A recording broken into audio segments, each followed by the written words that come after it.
한 주 잘 보내셨습니까? 예. 오늘따라 강장 공장 공장장 이게 잘 안 되네요. 예, 성경 말씀에 보면은 참 이름들이 어려운, 예, 발음하기 참 어려운 그러한 이름들이 많은데 오늘따라 이것도 많이 있었습니다. 여러분들에게 있어서 가장 어려운 것이 무엇이 있나요? 마음이 몰랑몰랑하면은 어떠합니까? 사람들에게 조금 이제 마음이 이렇게 넓어져서 품을 수 있게 되잖아요. 주변 사람들을 돌아보는 것도 되고 또 도와주는 것도 되고 그리고 양보하는 것도 되고 인내하는 것까지도 되고, 예. 그렇게 비교적 마음이 조금 이게 몰랑몰랑해지면 괜찮은데, 그런데 힘들고 어렵고 그리고 지쳐 있을 때 그때 주변을 돌아보는 건 어떠합니까? 이게 정직하게 말하면 참 어렵지요.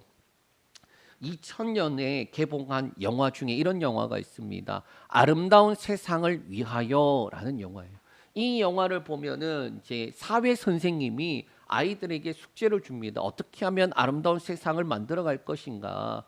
거기에 11살 소년인 이 주인공이 이 아름다운 세상을 만드는 그 방법을 말해줘요. 어떻게 하느냐?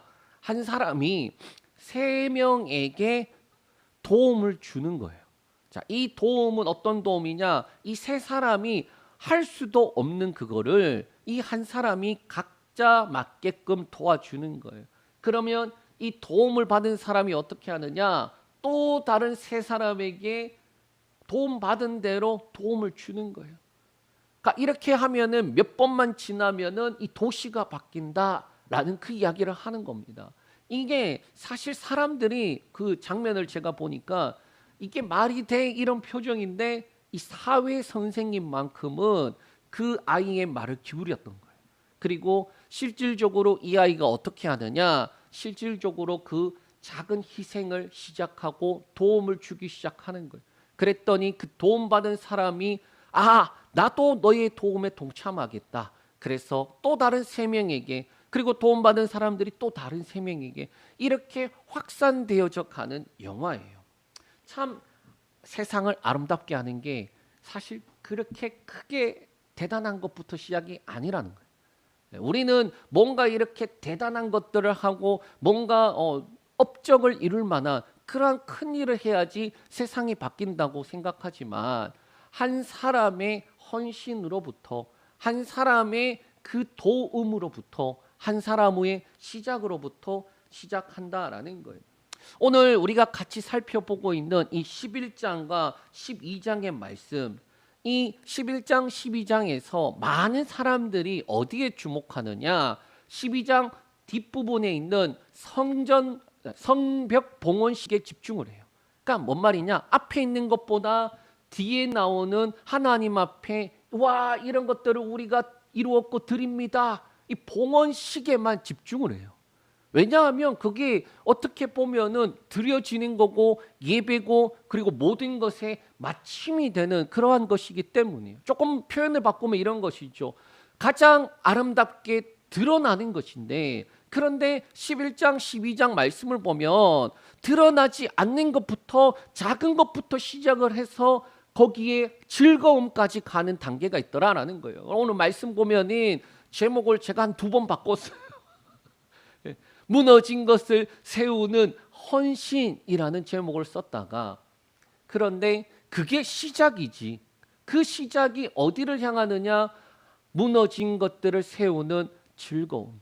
하나님의 그 즐거움과 그 하나님 즐거움 안에서 백성들이 기뻐하고 즐거워하는 그 즐거움으로 나아가는데, 그 시작이 뭐다? 한 사람 한 사람들의 헌신으로, 자원하는 희생으로 주어지더라라는 거예요. 그래서 오늘 그 말씀을 가지고 즐거움인데 그 즐거움까지 가는 그 과정들이 어떻게 되는지 우리 한번 같이 말씀을 듣겠습니다. 그 첫 번째가 뭐냐? 자원하는 헌신이 있었다라는 거예요. 우리 11장 1절에서 2절 말씀 우리 읽겠습니다. 자, 시작. 백성의 지도자들은 예루살렘에 거주하였고 그 남은 백성은 제비 뽑아 10분의 1은 거룩한 성 예루살렘에서 거주하게 하고 10분의 9는 다른 성읍에 거주하게 하였으며 예루살렘에 거주하기를 자원하는 모든 자를 위하여 백성들이 복을 빌었느니라. 아멘. 자, 우리가 이미 말씀을 들었다시피 성벽을 쌓았어요. 이 성벽 쌓는 것도 쉽지 않은 과정들을 겪었잖아요.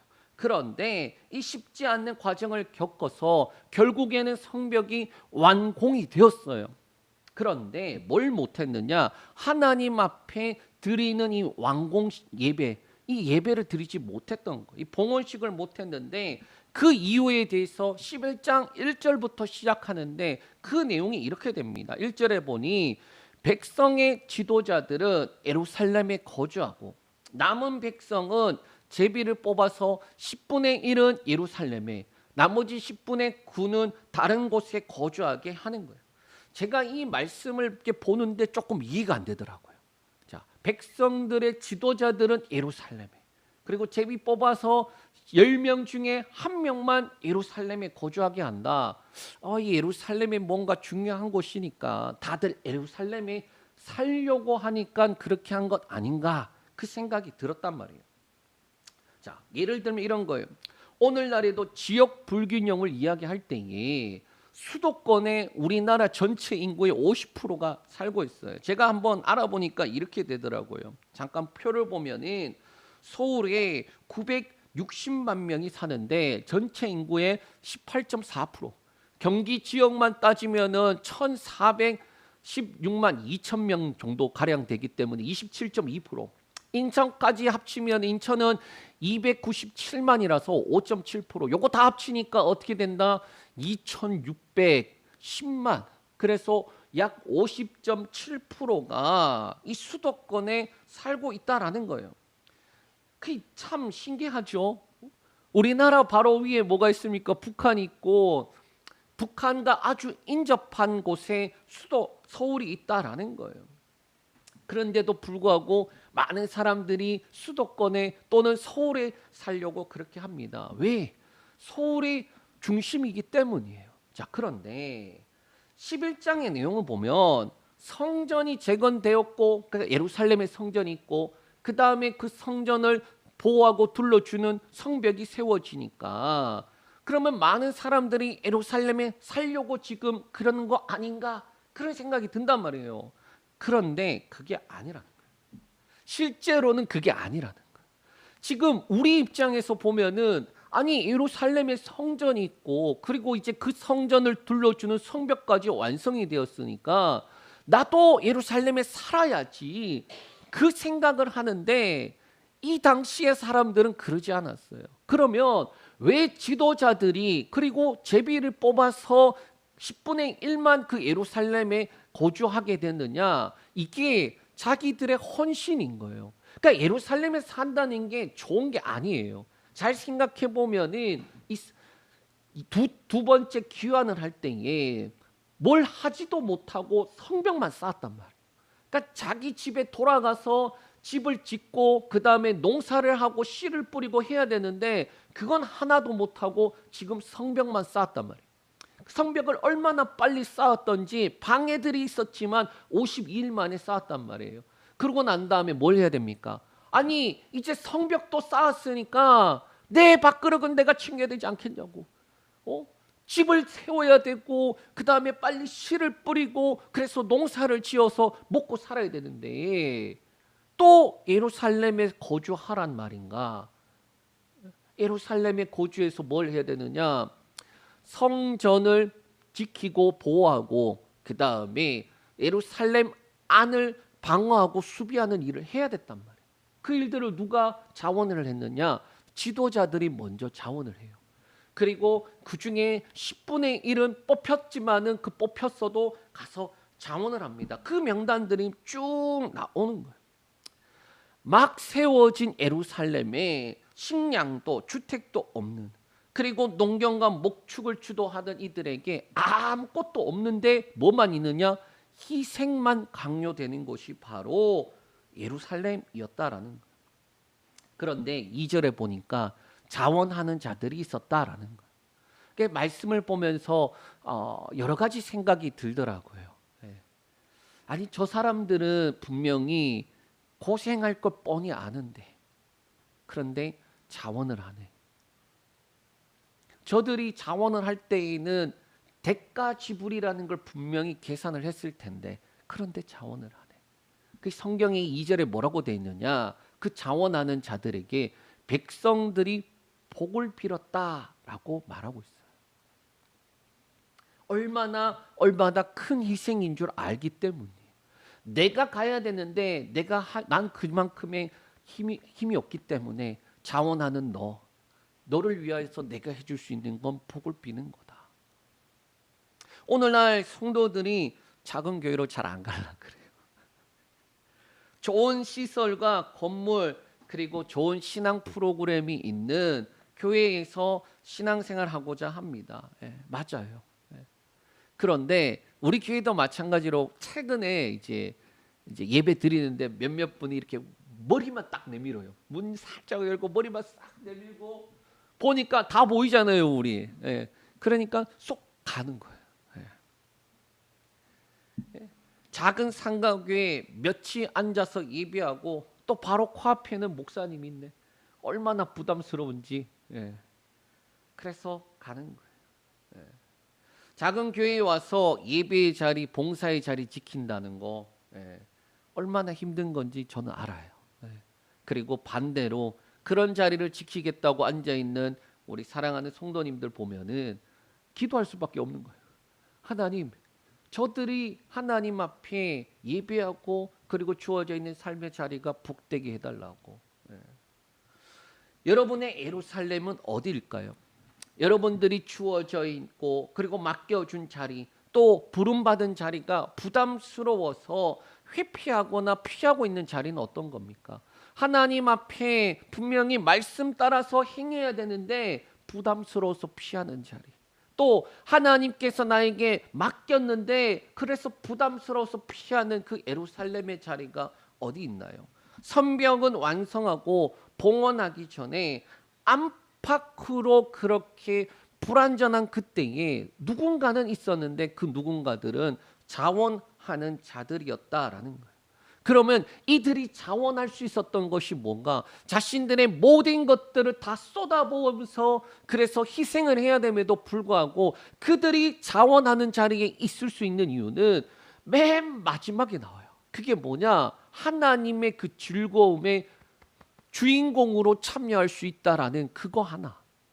여러분, 저와 여러분들이 하나님 앞에서 우리가 뭘 구해야 될까요? 예, 먹고 살아가는 것도 구해야 돼요. 일용할 양식을 위해서 우리가 구하면서 살아가야 돼요. 또 그 외에 수많은 문제들을 위해서 기도하면서 살아가야 돼요. 그런데 이게 성장하고 나면은 뭐부터 구하게 되느냐? 그의 나라와 그의 의를 구하는 자가 된다라는 거예요.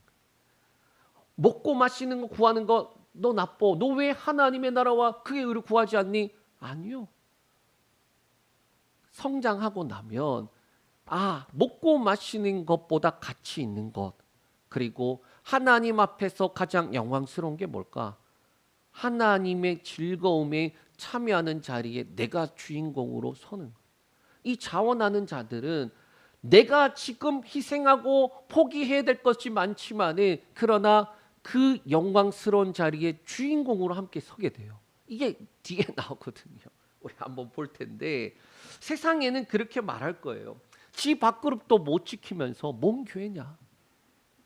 그런데 성벽이 완공되고 하나님 앞에 봉헌 예식을 할 때에 그들이 성벽에 둘러서서 그 예배의 중심 가운데 그 즐거움의 한복판에 있더라라는 거예요. 이게 우리에게 주시는 복이 아닌가. 둘째로 헌신의 뿌리를 세우는 조직 구성이에요. 자원을 하고 자원한 사람들이 모여들고 그러고 난 다음에 느헤미야가 뭘 하느냐? 이 헌신된 사람들을 조직을 나누고 그 다음에 구성을 하기 시작해요. 3절에서 30절까지 내용인데 보면은 크게 세 가지로 구성되는데 우리 한번 볼게요. 제가 구분을 네 가지로 구분하긴 했지만은 그래도 크게 보면 세 가지다. 첫 번째는 유다 지파와 베냐민 지파인데 이 방백과 지도자들 63명, 유다 지파에서는 특히 베레수 사손이 468명, 또 베냐민 지파에는 928명이 거주를 해요. 자, 원래 이 예루살렘이 어디에 속한 그 땅이냐? 베냐민 지파에 또 속한 땅이에요. 원래는.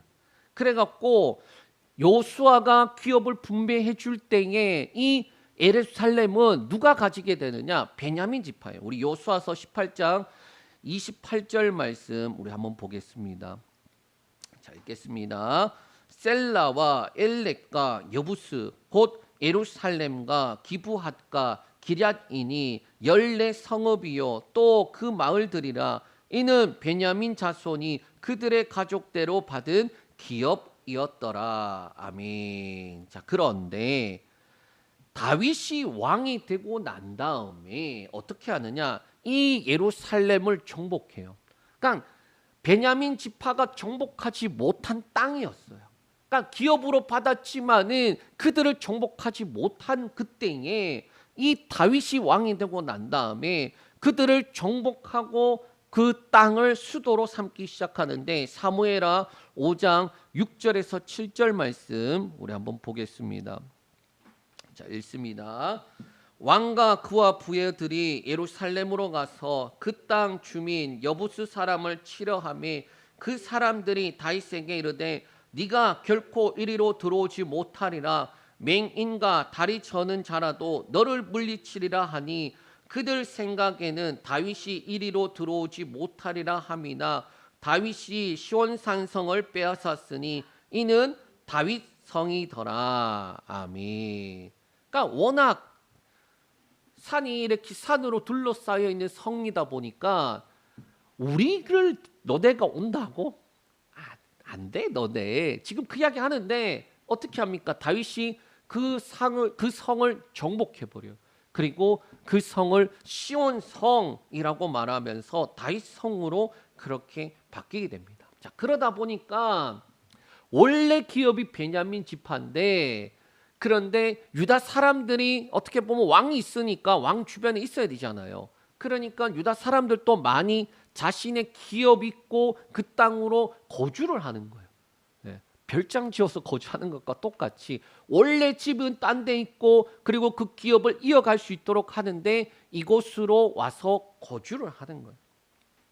그래서 유다 지파 사람들보다 베냐민 지파 사람들이 훨씬 많은 이유는 원래 그 땅이 베냐민 사람들에게 주어져 있던 땅이었기 때문이에요. 자, 그래서 어떻게 되느냐? 이 예루살렘에 그렇게 많은 사람들이 지도자들과 그리고 사람들이 모여드니까 대표를 뽑는데 그 대표를 누구로 뽑느냐? 우리 한번 볼게요. 11장 9절 말씀 읽겠습니다. 자, 시작. 시그니의 아들 요엘이 그들의 감독이 되었고 하스누아의 아들 유다는 버금이 되어 성읍을 다스렸느니라. 요엘이라는 사람이 감독이 되고 그 다음에 유다라는 사람이 버금 두 번째라는 거예요. 두 번째가 되어서 성읍을 다스리는 자가 되었다라는 거예요. 자, 원래대로 하면은 느헤미야가 어떠합니까? 바벨론의 총독으로 왔어요. 바벨론으로부터 이쪽 지역을 다스리는 총독으로 왔는데 지금 예루살렘 성벽까지 세워지고 나니까 지금 누구를 세웠느냐? 그 땅에 거주해야 될 사람을 세운 거예요. 그럼 방금 나왔던 이 두 사람은 유다 지파 사람일까요? 베냐민 지파 사람일까요? 베냐민 지파 사람이 두 사람이 감독으로 세워지고 부감독으로 세워진 이 사람들은 베냐민 지파. 그럼 왜 그러냐? 지금 이 예루살렘 성읍에 거주한다라는 게 죽을 때까지 산다는 의미가 아니에요. 원래 기업이 주어졌단 말이에요. 그 기업을 팔고 떠날 수가 없어요. 그 기업을 지키는 게 우선인데 지금 뭐 하는 겁니까? 내게 주신 기업 중요하지만 이 예루살렘을 제대로 세우지 못하면 안 된다라는 거예요.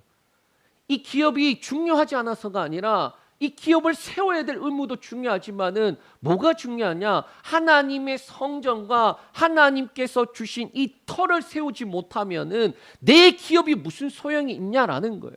그래서 그들이 자원하는 마음으로 그곳에 거주하는 거예요. 세워질 때까지. 이렇게 조직을 하는 거예요. 그리고 났더니 어떻게 하느냐? 제사장과 성전 일꾼들을 세우는데 822명. 또 조상 집안의 족장들이 242명, 용맹한 전사들이 128명이 하나님의 전 그리고 안과 밖을 정비를 하는 거예요. 그러니까 이 레위 사람들이거든요. 근데 저는 말씀을 요번에 이제 준비하다가 새로운 사실을 알게 되었는데, 여기에 용감한 전사들이 레위 사람들 중에 있는데, 이 용감한 사람들이 원어로는 기보림이라고 불리는데, 이게 뭐냐? 하나님을 섬기는 예배자일 뿐만 아니라 하나님의 전을 수비하는 수비대였다라는 거예요. 그러니까 이게 좀 충격받았어요, 사실은. 왜 충격받았느냐? 제사장들은 하나님 앞에 제사하는 일에 온전히 다 하잖아요. 또 하나님 앞에 찬양하는 자들 나오거든요. 찬양하는 자들은 찬양만 해요.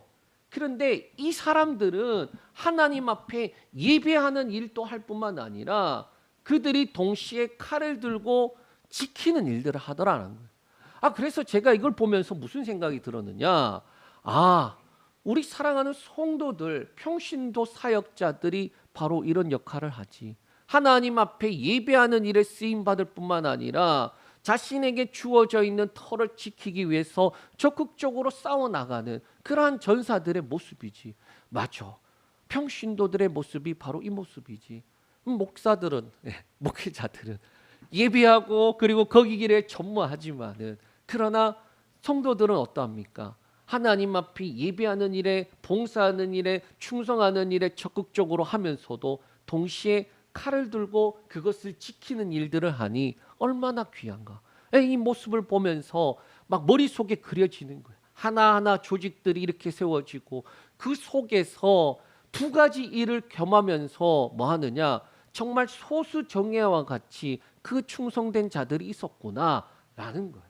자, 그러고 난 다음에 그들의 감독으로 삽디엘이라는 사람을 세우고, 그 다음에 15절에서 18절 보니까 전 바깥에, 성전 바깥에, 성전 바깥에 성문에 또 골짜기에 방하는 자들을 또 세워가요. 자세하게 하니까 숫자가 많아지고 이름은 어렵고 그래서 이건 넘어가는데, 그런데 핵심이 뭐다? 하나님의 전 안에서 찬양과 제사와 성전 관리만 한 게 아니라는 거예요. 이게 저도 이제 많은 이제 시행착오들이 있었을 거 아니에요. 그런데 성도님들도 마찬가지로 신앙생활하면서 시행착오가 있는데 뭐냐? 은혜를 받으니까 교회에 와서 뭔가 이렇게 열심을 하고 또 교회에 있는 시간이 많고 또 교회에서 필요하면 봉사하는 일들을 하는데 좋아요, 거기. 그런데 성전 안에서뿐만 아니라 성전 바깥에도 뭘 해야 되느냐? 질서와 그리고 모든 것들을 감당할 수 있어야 된다라는 거. 예를 하나 들게요. 어떤 분이 정말 교회에서 열심을 하고 그 다음에 봉사도 잘하고 충성도 잘하는데 집에 갔더니 집은 엉망이야. 엄마 어디 갔니? 교회 갔어요. 그렇구나. 밥은 먹었니? 못 먹었어요. 이게 뭔 말인지 아시겠죠? 이 모든 걸 다 잘하면 참 좋은데 그게 쉽지 않다라는 거, 첫 번째. 두 번째는 성전 안뿐만 아니라 성전 바깥도 뭐 해야 되느냐?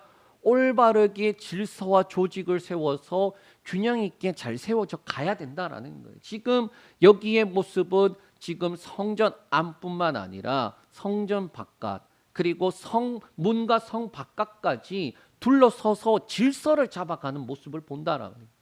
맞아요. 우리가 신앙생활을 하면서 은혜를 받으니까 뭔가 하나님 앞에 뭔가 더 하고 싶고 또 기도하는 자리, 예배하는 자리, 봉사하는 자리 더 열심히 하는데, 중요한 것은 그렇게 하면서 뭘 해야 되느냐?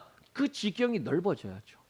내 영혼으로부터 시작해서 어디로 가야 됩니까? 바깥으로 나가야 되는 거예요.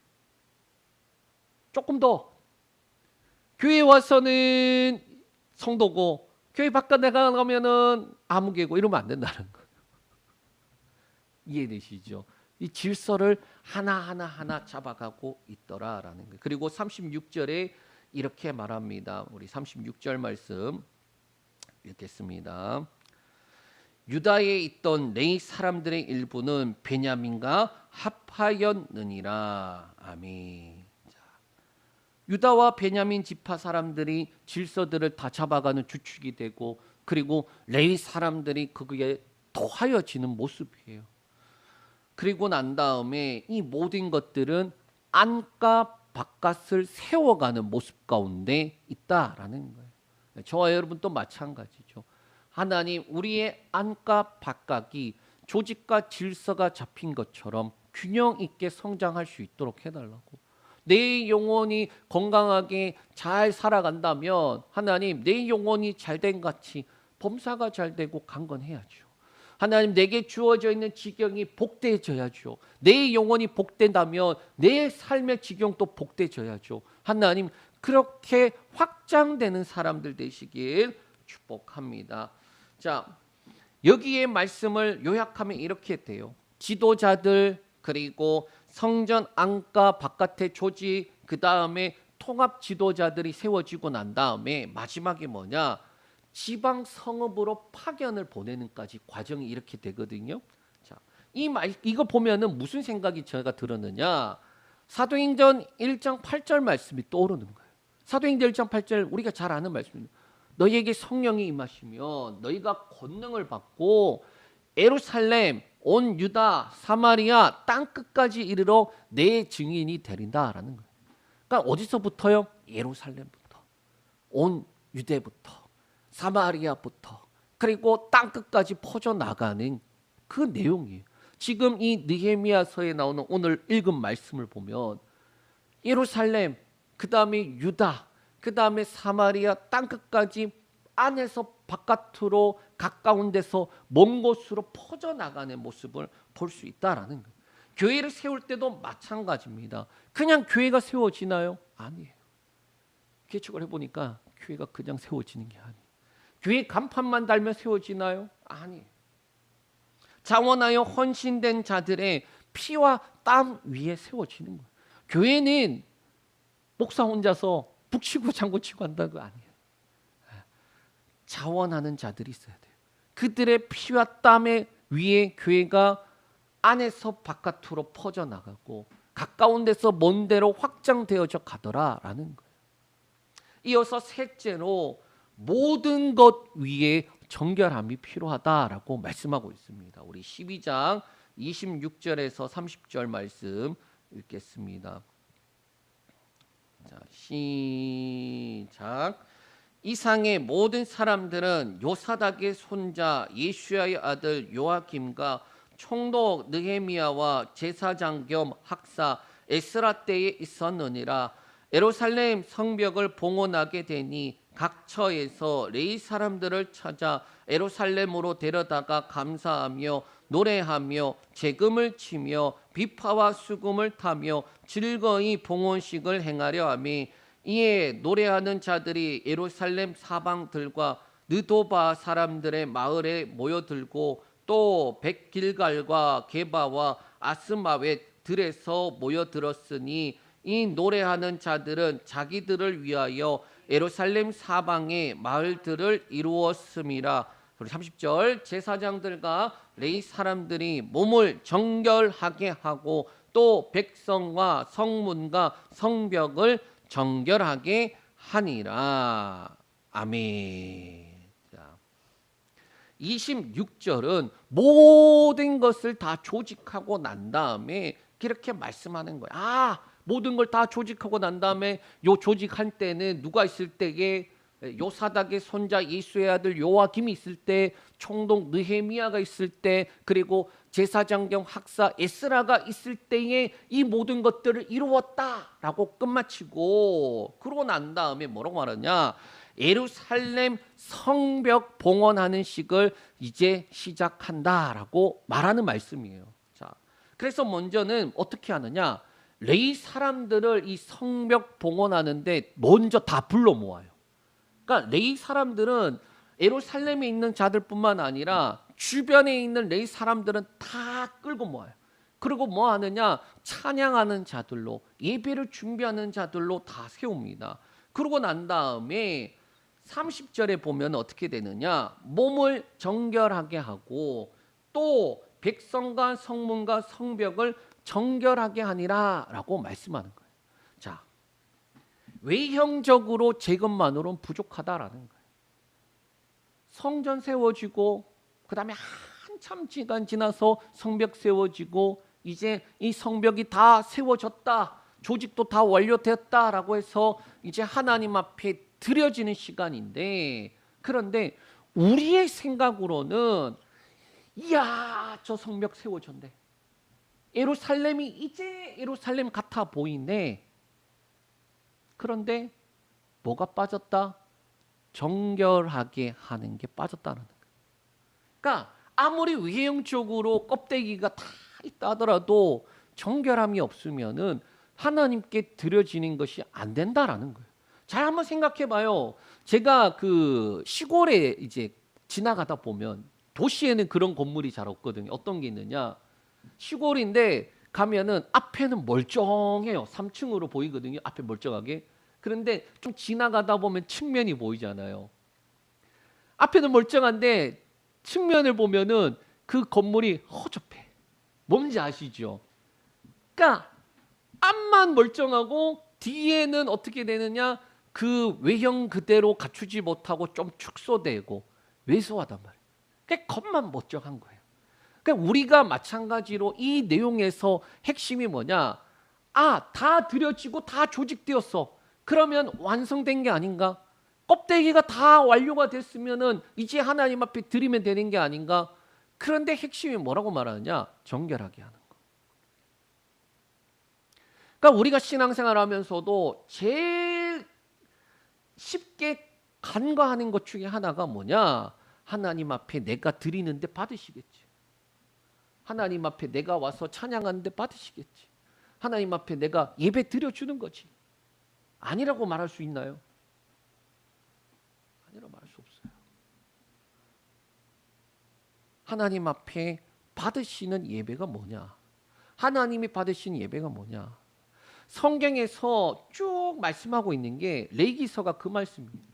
하나님께서 받으시는 예배는 이렇게 드려야 된다.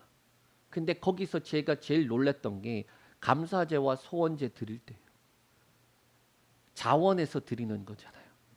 그러면 우리 생각에는 자원에서 드리는 거니까 하나님이 무조건 받으시겠지라고 생각하지만 이 자원에서 드리는 것도 방법이 있고 그 방법대로 드리지 않으면 하나님 받으시지 않는다라고 되어 있어요. 저와 여러분이 하나님 앞에 예배 드립니다. 그러니까 하나님이 받으신 예배는 뭘까요? 답은 아주 단순합니다. 예수 그리스도예요. 구약과 전혀 다르게 우리가 하나님 앞에 드려지는데 이 예배가 다른 어떠한 것으로 하나님이 받으실 수가 없는데 뭐 때문에 받으시냐? 예수 그리스도라는 것 때문에 받으시는 거예요. 정결함이 구약에서는 물로 씻고 깨끗이 하고 예배 준비 다 하고 기다리는 거, 그게 준비거든요. 정결하는 게 별 게 없어요. 깨끗이 씻어요. 그리고 하나님 앞에 딱 그 정렬된 자세로 준비되어 있는 거예요. 그러면 오늘날에 우리는 어떠냐? 예수 그리스도라는 거 빼고는 정결할 수가 없어요. 하나님 앞에 예배 드릴 수가 없어요. 예수의 이름으로 우리가 기도하고요. 예수의 이름으로 우리가 예배 드리는 거지. 예수 이름 빼고 우리가 하나님 앞에 나갈 수 있는 게 뭐가 있나요? 그런데 우리는 너무 쉽게 잊어버려요.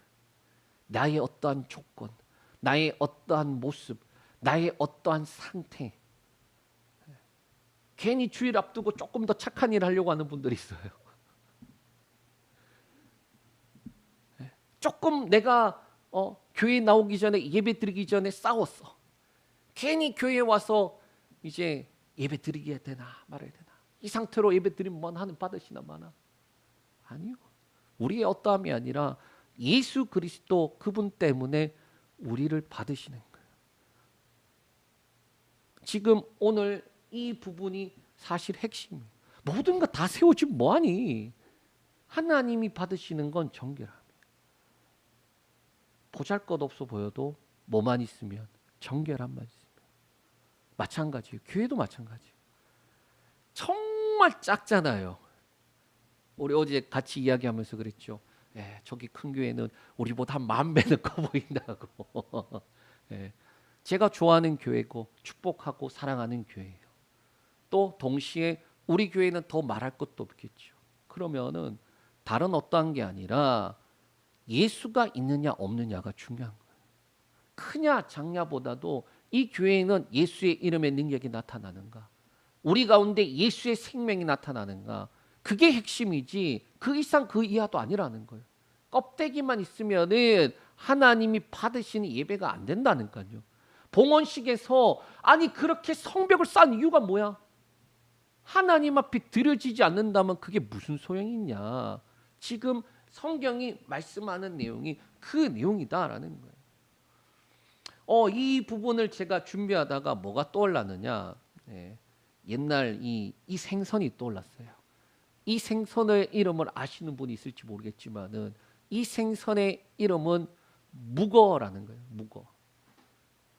도루묵 할 때 묵이에요.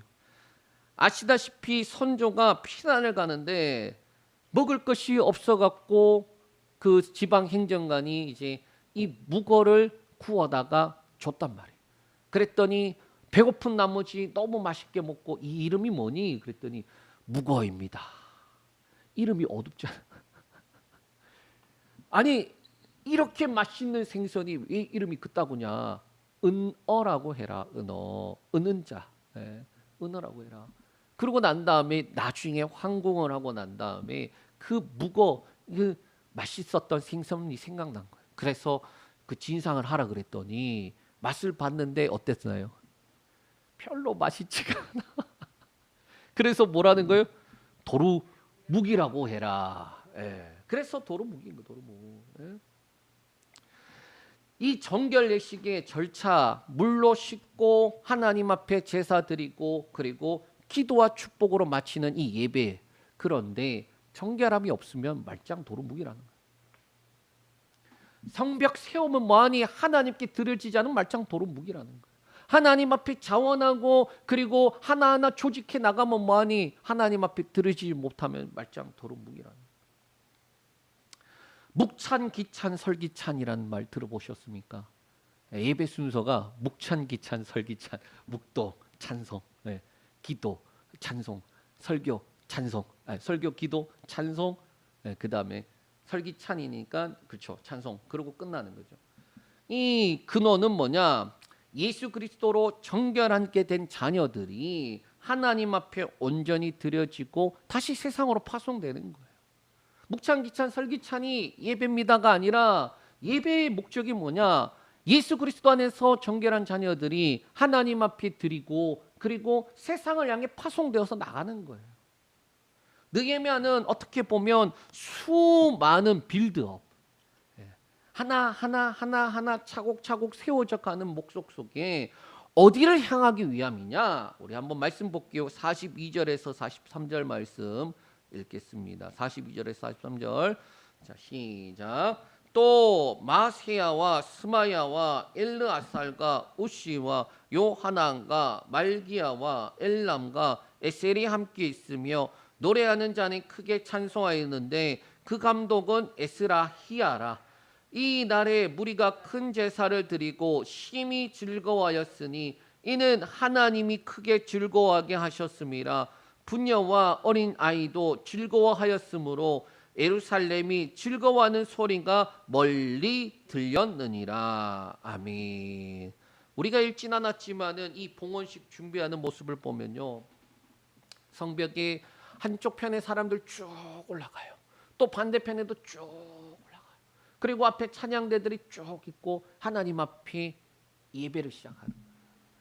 자, 그 예배를 시작할 때에 그들이 누굽니까? 자원하는 자들이 그 위에 서 있는 거예요. 그리고 하나님 앞에 드리는데 뭐가 있었다라는 거예요? 즐거움이 있었다. 하나님이 주시는 그 즐거움이 있었다라는 거예요. 이들이 즐거워하는데 우리가 해냈다라는 즐거움이 아니에요. 하나님이 받으셨다라는 그 즐거움이에요. 하나님이 기뻐하게 하셨으므로 부녀와 어린아이들이 즐거워하고 뭐라고 말합니까? 그 예루살렘에서 즐거운 소리가 멀리 퍼졌다라는 거예요. 하나님이 즐거워하게 하는 거. 거기에 주인공으로 서 있는 거예요. 이게 가만히 생각해 보세요. 교회에 보면은 이제 제가 100주년 넘는 교회, 제 고향 교회도 100주년이 넘었고 제가 바로 직전에 사역하던 교회도 100주년이 넘었어요. 거기에 보면은 고향 교회는 90주년 때에 책을 냈어요. 그리고 제가 마지막 사역하던 교회는 100주년 때 책을 냈어요. 그 책에 보면 제 이름이 있어요. 부목사로 사역했기 때문에 사진과 이렇게 책이 있고 그 다음에 뭐 별거 없는데 이름이 있어요. 또 저희 고향 교회에서 이름이 어디에 나오느냐? 이 교회 출신 목회자. 그래서 누구인데 제 이름이 있어요. 저는 제가 기억하는 한 최고 오래된 기억이 75주년 때, 저희 고향 교회 75주년 때 기억나요. 그때 예배 드리면서 뭐 했느냐? 그 10월 15일인 걸로 제가 기억하는데 꼭 카스테라 빵을 줘요. 그거 받아갖고 먹던 기억이 나요. 그리고 지금 지나서 생각해 보니까 무슨 생각이 떠오르냐? 내가 그 100년 된 교회에서 자랐고 그 자랄뿐만 아니라 거기서 배출된 목회자 중에 하나가 되었구나. 그리고 그 100주년 때에 제가 설교를 하고 싶었는데 못했어요. 왜 못했느냐? 코로나 때문에 오지도 말해. 되게 아쉬웠어요. 제 개척하면서 첫 번째 꿈이 바로 뭐였느냐? 100주년, 고향교회 100주년 때 출신 목회자니까 제가 제일 어리겠지만은 그래도 설교하고 싶었어요. 그런데 코로나 때문에 참석도 못할 때 되게 마음이 안 좋은 거예요. 그러면서 하나님, 우리 교회 100주년 되면 내가 없을 것 같고 언제든지 어느 때든지 간에 하나님, 그 역사에 내가 참여해서 뭐 하고 싶은 거냐? 하나님 앞에 중심에 서고 싶었던 것뿐이에요. 딴 게 없었어요. 그게 뭐 어떤 게 아니라 하나님의 그 귀한 역사 속에 내가 중심에 있고 그 즐거움 한복판에 있고 싶은 거 외에 없는 거예요. 저와 여러분들이 꿈꿔야 될 것이 뭐겠습니까? 다른 어떤 것이 아니라 하나님의 역사 속에 내가 그 중심에 서 있는 것, 즐거움 한복판에 서 있는 것, 그것을 우리가 바라보아야 되지 않겠나요? 모든 성벽을 좌우로 둘러싸고 하나님 앞에 찬양과 예배를 드립니다. 그리고 즐거워하는데 그 하나님의 그 즐거움을 누릴 뿐만 아니라 그 즐거움이 주변으로 퍼져 나간다라는 거예요. 자, 여기에 보면 이렇게 됩니다. 즐거워한 이유가 뭐냐? 첫 번째로 하나님의 임재와 축복이 임하였다라는 뜻이에요.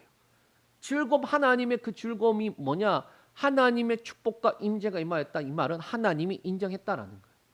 두 번째는 뭐냐?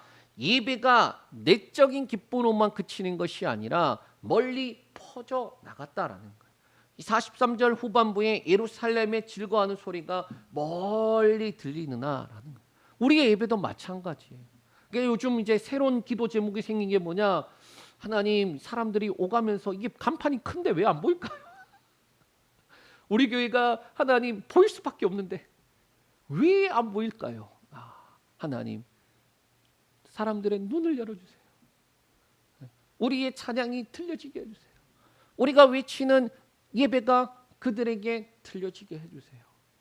그런 기도가 나오는 거예요. 우리의 예배도 마찬가지로. 말씀을 정리합니다. 무너진 것을 세우는 즐거움, 가장 첫 번째 자원하는 헌신으로부터 시작되고, 그리고 좋은 것, 편한 것, 그리고 누릴 수 있는 모든 것들을 버림으로 시작되는 거예요. 쉽지 않아요. 쉽지 않아요. 두 번째가 헌신한 자들을 모아 조직하고 편성하는 일이에요. 구슬이 서말이라도 꿰어야 보배. 구슬만 있으면 어디다 쓰냐. 조직을 하고 그 조직이 뭐합니까? 하나를 위해서 가는 거예요. 하나님의 그 즐거움 위해서 가는 거예요. 셋째는 뭐냐? 모든 것 위에 정결함. 다 준비돼도 정결함이 준비되지 않으면은 안 된다라는 거예요.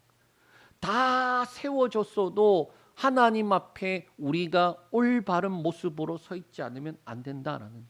더 정확하게는 다 준비했어도 예수 그리스도가 나타나지 않는다면, 내 욕심과 업적만 나타난다면 하나님이 받으시는 게 안 된다라는 거예요. 여러분 삶 가운데 예배 생활과 신앙 생활 가운데 나의 기쁨과 만족이 있습니까? 그러면 안 된다라는 거예요. 제가 예전에 압구정동 거기 가면 현대 아파트 있고 압구정 아파트 되게 유명한 아파트인 줄 몰랐어요. 그때는 20살 21살 때니까. 그때 이제 친구가 거기서 과일 배달하는 그 알바를 한 거예요. 그래서 제가 대타로 한 2번 갔는데 뭐 별거 없습니다. 그 장이 열리는데 거기서 이제 사람들이 와서 주문하면은 그걸 포장해서 리어카에 싣고 배달하는 거예요. 그러니까 리어카 끌고 가는 거예요. 가서 들고 거기 가서 띵동하고 이제 전해주는 걸 했는데, 띵동 했는데 사람이 한참 걸려서 나오더라고요. 그 문 열려갖고 살짝 봤거든요. 집이 일반 집에 2개가 있더라고요. 그래서 그분이 인사를 저한테 아주 정중하게 하면서, 아, 예, 여기 주시면 됩니다. 예, 너무 수고하셨습니다. 아주 친절해요. 그래서 제가, 야, 여기 부자 동네, 야, 사람들이 그래서 교양도, 야, 대단하다. 이 부자 동네는 좀 다르구나. 그 생각을 했거든요. 그런데 시간이 지나니까 무슨 생각이 이제 이해가 됐느냐? 그때는 몰랐는데 시간이 지나니까 일단 그분은 주인이 아니었어. 네, 주인이 아니셨고 그냥 이제 집에서 도우미로 계시는 이제 아주머니시고, 그런데 그 아주머니조차 친절했던 이유가 뭔가 생각을 해보니까, 내가 이런 사람이니까 이 정도의 교양을 갖춰야 돼라는 거예요. 잘 생각해 보세요. 이 말이 뭔 말인지. 자, 내가 이 정도 수준이니까 이 정도 하는 거야. 쉽게 말하면 지금 상대방을 위해서가 아니라 자기 자신을 위한 거예요. 자기 자신을. 그러니까 이 사람들은 자기 자신의 만족과 자기 자신을 위해서 지금 뭐 하느냐? 친절을 베푸는 거예요. 친절을 베푸는 이유가 상대방을 위해서가 하는 게 아니라 자기 자신을 위한 거예요. 아니, 안 하는 것보단 낫겠지만, 그러나 사실상 이 사람은 나의 만족을 위한 도구인 거예요. 근데 문제는 이게 우리가 하나님 앞에 드리는 예배나 하나님 앞에 하는 모든 봉사나 모든 것들 속에 그런 것이 있지는 않는가 생각해 봐야 된다. 내 만족을 위해서 예배를 드리는가? 내 만족을 위해서 기도를 하는가? 아니면 하나님 앞에 드려지기 위해서 하는가? 그건 다른 문제예요. 그런데 의외로 그렇지 못하다라는, 내가 하나님 이 정도 되니까 와서 하는 거예요. 말은 안 하지만은 그런 마음 품고 예배하는 사람들 많죠. 그런데 하나님 뭐라고 말하십니까? 하나님의 즐거움을 위해서, 하나님의 그 즐거움에 참여하는 자가 되기 위해서 지금 이들이 자원하고 그리고 헌신하고 그리고 그들이 희생을 했고 그 즐거움 한복판에 뭐합니까? 누리고 있더라라는 거예요. 여러분이 드리는 자원하는 예물, 직분과 봉사, 사역이든 어떤 것이든 간에 모든 것들이 잘 차려진 밥상이라 할지라도 마지막에 정결하게 하는 과정 속에 깨달아야 돼요. 뭐냐? 나의 만족을 위한 것인가? 나의 기쁨만을 위한 것인가? 아니면 하나님의 만족과 하나님의 기쁨을 위한 것인가? 그게 아니면 뭡니까? 도로 무기라고 해라. 하나님의 만족과 하나님의 기쁨, 또 그 즐거움 한복판에 저와 여러분이 서 있기를 축복합니다.